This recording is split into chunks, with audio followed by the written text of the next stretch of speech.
Hello and welcome to Sight Loss Kenya. My name is Mary and my guest today suffers from keratoconus. As a result, she experiences visual difficulties. So I'll just allow her to introduce herself. Hi, my name is Alice Atieno, and I have keratoconus, which is a sight dysfunction. Alright, so Alice, maybe you could let us know how old are you? Do you have kids? Are you married? The basics first.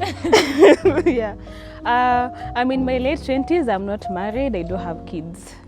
Okay. Yeah. And Alice, which profession do you work in? Right now, I'm a banker. I study in information security, so I'm placed within the risk division, dealing with information security and risks. All that. Okay. Yeah. Fun stuff, isn't it? I don't. Yeah. Yeah, maybe. I don't know. So maybe you can let us know, how was it growing up with keratoconus? Actually, I didn't grow up with keratoconus. When I was growing up, my eyesight was okay. I didn't even used to wear specs till after high school, around 18, 19. When someone told me, by there I've noticed when you are talking to people, like you are straining, especially when the sun is bright, like you are not even straining, you are squinting. Yeah. Maybe you should go for an eye test. I was like, fine. So I went, and then I was given specs. I wasn't told, like, you're not told, like, this is what you're suffering from. So I was given specs. But then after, I think, 2 years or 1.5 years, because the knowledge I have, keratoconus progresses very fast when it gets to a certain stage. So the specs were not working, and I was like straining with the specs. And then I decided to go for another checkup in a different hospital. Yeah.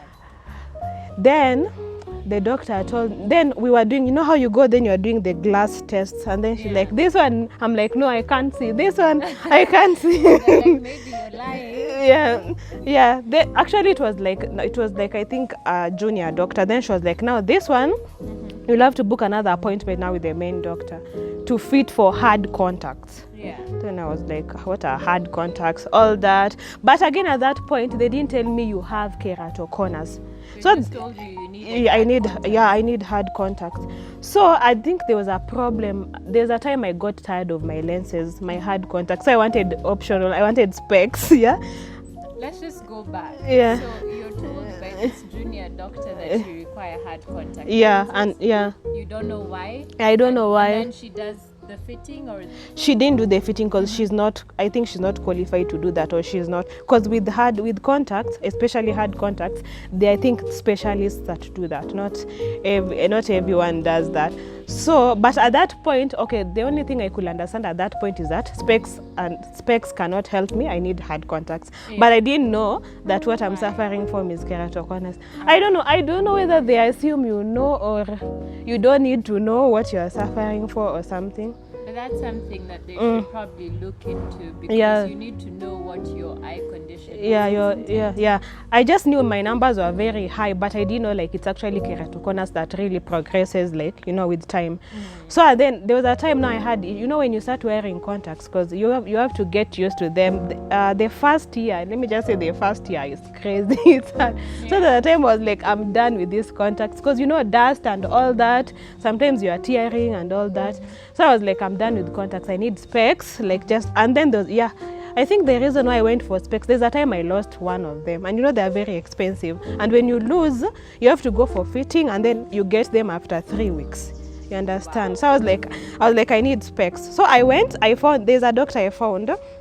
Then there were these specs actually. Yeah. These specs. So he actually put lenses for me. But then when I took the specs, like, I was seeing round things. I'm like, walking on. Yeah, I'm like I will see round. I'm like, what the hell is this? So I went back. Then I found a different doctor who is Asian.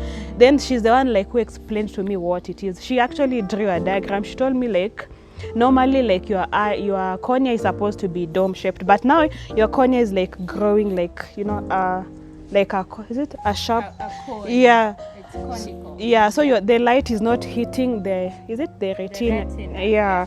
Yeah, so you cannot, she just told me you cannot, specs will not help you. Yeah. So I told them just to remove the lenses and put anti-glare and photochrome. Yeah.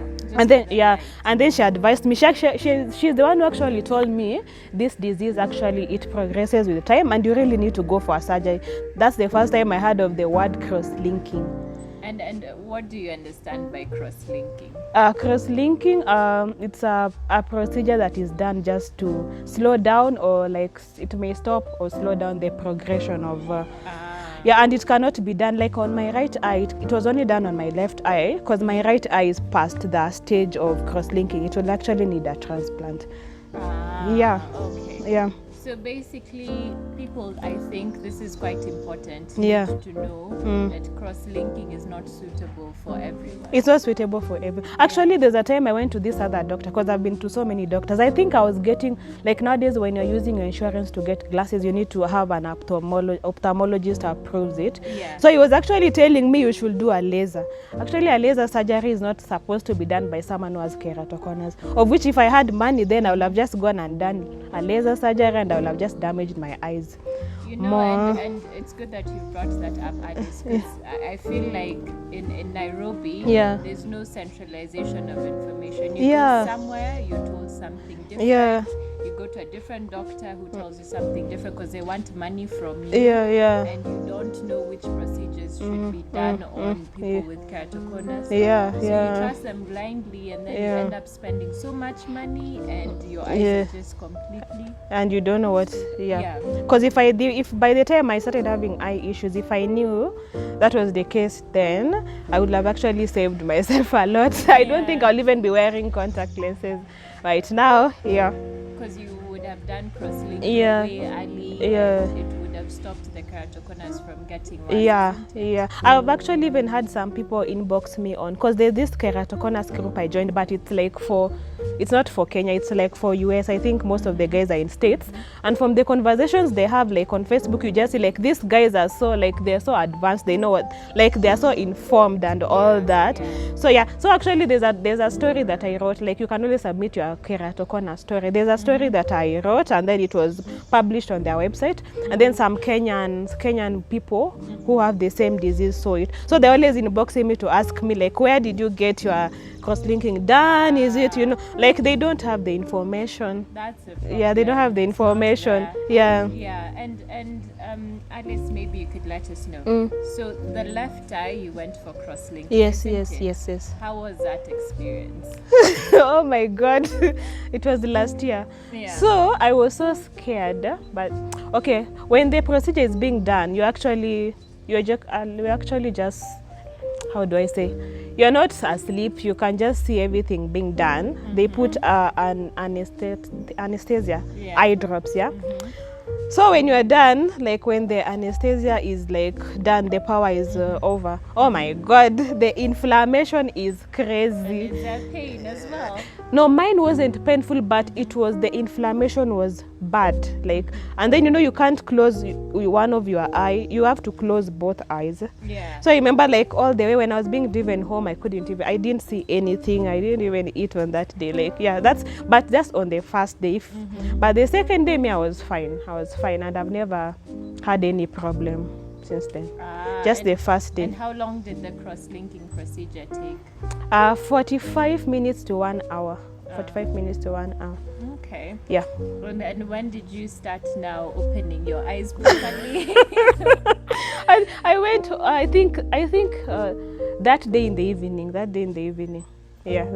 It's just the inflammation. It wasn't painful actually. Just that inflammation, and then I forgot to say they put a, how do we call, how is that thing called? A shield, just so that things, because they put they put a plastic shield and then they hold it with the sellotapes. It's like an iPad. So that nothing enters and your eye. And then at that time you have a temporary contact lens that just and when you're done for cross-linking, the next day you need to go to the hospital so that the doctor can see if anything is going wrong, so that he can be able to correct it within like early. And then after 4 days, I think 4 days or 2 days, you go for that temporary contact lens to be removed. But at that time, you have eye drops. You're supposed to put your eye drops, like follow the instructions to the letter, or you're going to get infections. You put the eye drops, and then you don't touch your eye, and you don't wash your eye with the normal water, because you know the eye is very like sensitive. At that point, if you don't follow the instructions, I think you can mess up your eye. That's all.